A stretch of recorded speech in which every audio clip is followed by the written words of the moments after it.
ada rencana seperti itu berarti ya? Iya, ada rencana biar masuk tiga. Bro, kayaknya melihat postingan dari Inara kayak dia udah putus asa bro. Mungkin lu bagaimana menyikapinya? Seperti ada keputusasaan dari Inara gitu. Nggak tahu ya, kalau rasa kecewa itu pasti ada, semua pihak punya rasa kecewanya masing-masing, makanya ini nggak bakal tergantung gimana kita beritikat untuk menyelesaikan atau memang memperpanjang. Kalau memang beritikat ini untuk mencari solusi, pasti yang paling prioritas itu kita duduk bareng-bareng. Itu solusi dari lu? Harus. Jadi diselesaikan ini tertutup, nggak secara publik. Apa sih solusimu? Isi dari solusi itu mungkin apa? Ya Tetap bersama kah atau gimana? biar privacy aja lah, biar kami gimana nanti, biar kami nanti bahasnya gimana. Bang Tommy, kemarin kan Insanul sudah menyampaikan pertama artinya sampaikan kepada Mawa melalui sebuah video. Tapi proses hukum tetap berjalan, untuk kemarin sudah naik penyidikan. Abang seperti apa mungkin melihatnya?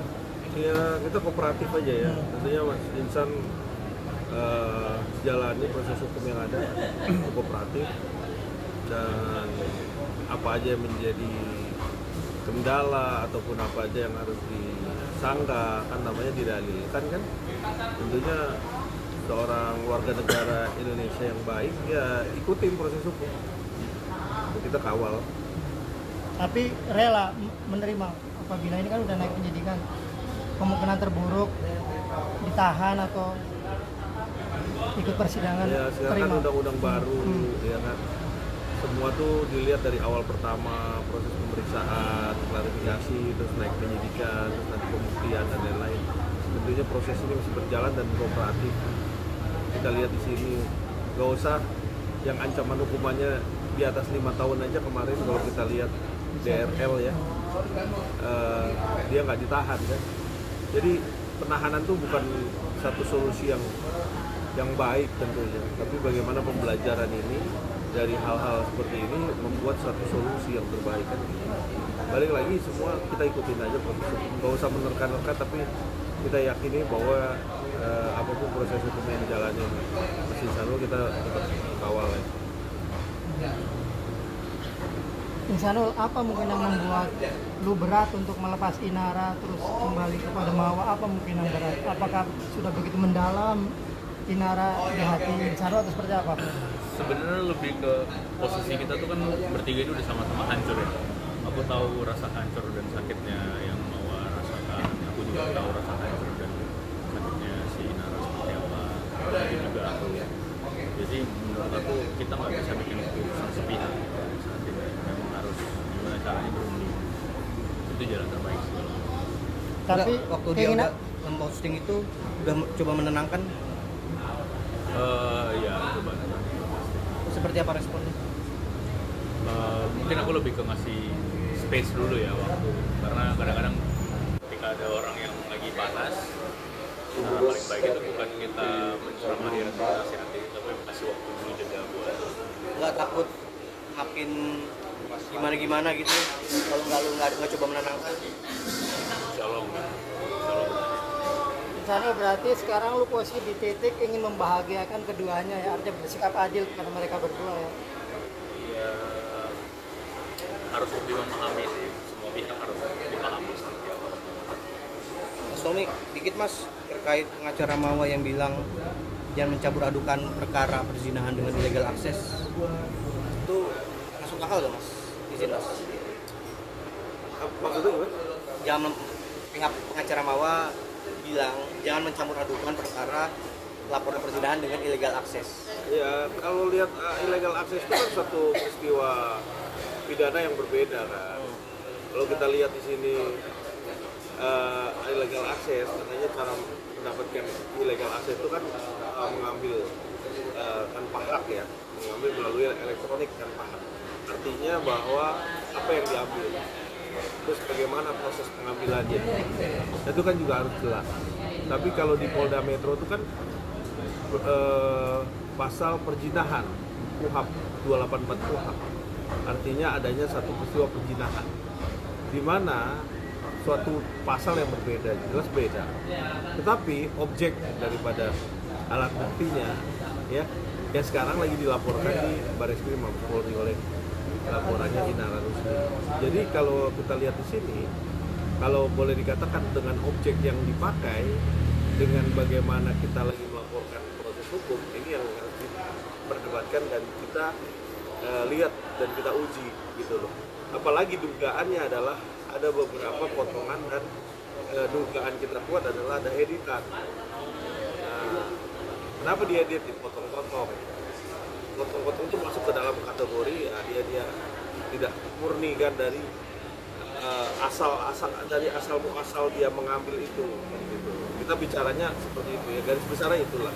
Biarkan nanti proses penyidikan, karena kita nggak bisa melampaui. Saya kasih garis besar aja bahwa itu sedang kita laporkan proses di Barreskrim ya gitu. Berarti ini terkait dong mas keduanya mas, Mabes dan Polda ini berkait kan? Oh, kalau berkaitan jelas, tapi kalau satu hal pasal yang berbeda ya berbeda. Tapi objeknya sama. Objeknya itu adalah hasil dari gambar CCTV yang diambil gitu.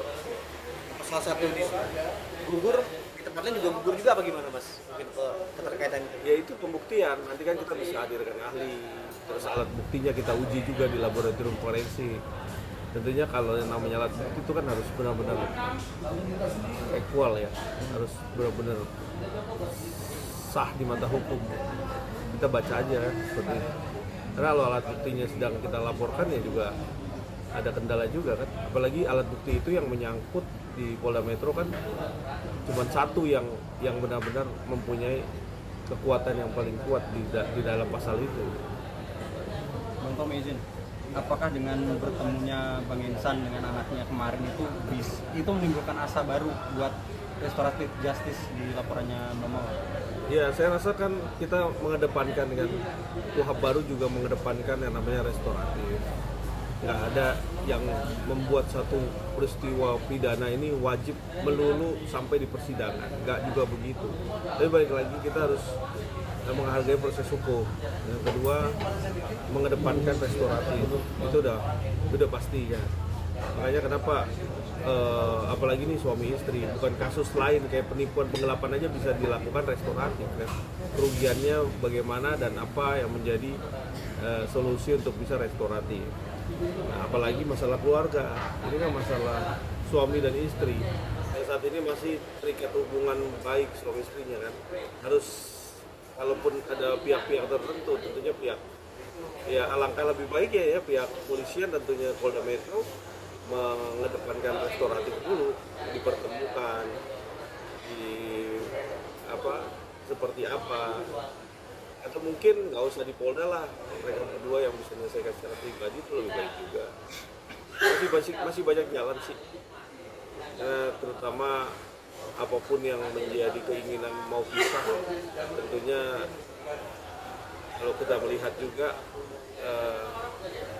mereka masih ada hubungan suami istri yang baik kok gitu. Itu sih poinnya. Oke, Isyano mungkin mohon maaf nih, jadinya kedua orang tersayang ini saling melapor nih di Polda, di Mabes. Apa respon dari seorang Isyano Fahmi? Seperti apa? Dikuatkankah satu-satu itu keduanya kuatkan atau gimana? Ya makanya tadi balik lagi memang harus diskusi bareng ya. Tapi memang aku yang banyak belajar sih dari esensi adil yang sebenarnya itu seperti apa. Diskusi bareng ya, oke, itu tidak segampang itu. udah ada planning rencana akan hadir kenyataan tentang terkait diskusi itu dalam waktu dekat mungkin? Kita lihat gimana, karena memang kondisinya kalau sekarang memang masih sama-sama panas ya. Pasti yang jelas, tapi untuk kedua belah pihak, tiga belah pihak, aku sendiri sorry. Mas Tony, Ya, apa yang bisa menggugurkan dua kasus ini mas? Mungkin nggak keduanya mas, dari Mabes dan Polri ini?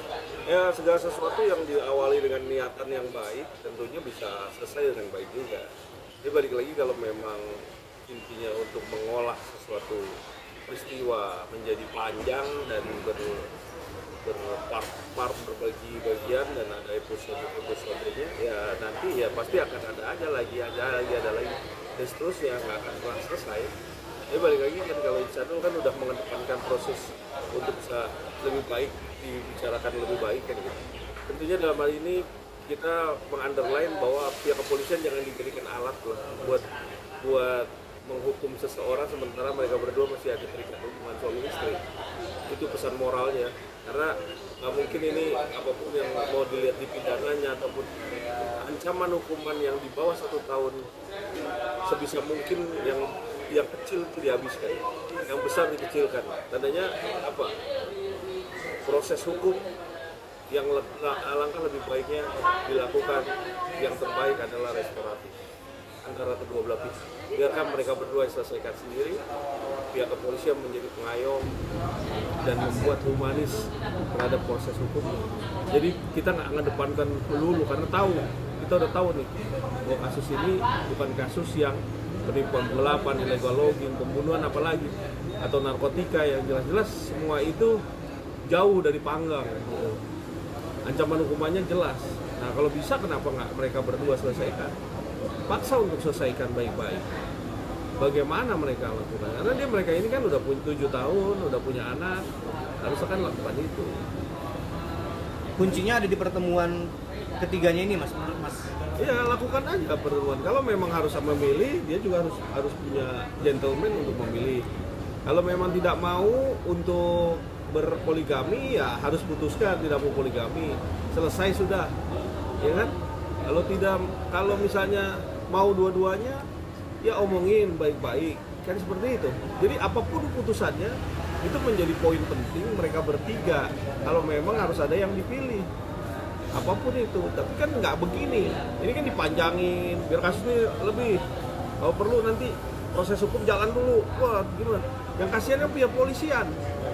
Ini kan ancaman hukumannya udah jelas di bawah 1 tahun, ya, 9 bulan.